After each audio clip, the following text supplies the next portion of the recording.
Our breaking news tonight, we expect to know in just about 2 hours if a grand jury in Missouri will indict Darren Wilson, the Ferguson police officer who shot and killed unarmed teenager Michael Brown. Fox 6 News anchor Beth Shelburne is live in our newsroom following this breaking news. Beth? Steve, we are expecting the announcement of that grand jury decision tonight at 8 p.m. Central. In the last half hour, Missouri's governor and other officials held a news conference urging calm and restraint ahead of that announcement, and also detailing security plans already put in place in anticipation of any protests. An attorney for Michael Brown's family said they were notified the grand jury had reached its decision today on whether to indict Ferguson police officer Darren Wilson. Of course, this all started August 9th when 18-year-old Michael Brown was shot and killed in a confrontation with Officer Wilson.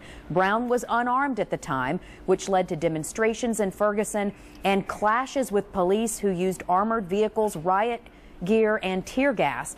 Now, the grand jury is deliberating state charges. There is also a federal civil rights investigation that continues. 28-year-old Wilson has been on paid leave since the shooting happened. He has not been seen in public. It's unlikely he will return to the police department. That's from the police chief of Ferguson. We'll continue to watch developments out of Missouri tonight. We'll have the very latest tonight on Fox 6 News at 9. Steve and Janet. All right, Beth, thank you very much. You know, last Friday we showed you this video of Bessemer police facing a man armed with a knife, and that man ended up being shot. Tonight we're looking at what goes through the mind of a police officer in that situation. Fox 6 News reporter Melanie Posey is live in Birmingham with some answers. Melanie? Well, guys, we talked with a woman who faced those very same types of situations during her 20-year stint as a police officer. She says the first thing that comes to an officer's mind is the safety of the public, but not far behind that is his or her own personal safety. Now, we learned that not only was the man here in Bessemer, not only was he wielding a knife, but we also understand that he had a history of mental illness. And the officer we talked with today says when you have a combination of those things, officers are confronting a very dangerous situation. This is the situation Bessemer police faced Friday afternoon outside an apartment complex. In the cell phone video, you see officers surrounding Donald Wilson as Wilson holds a knife and at times comes closer and closer to officers until one of them fires, injuring him.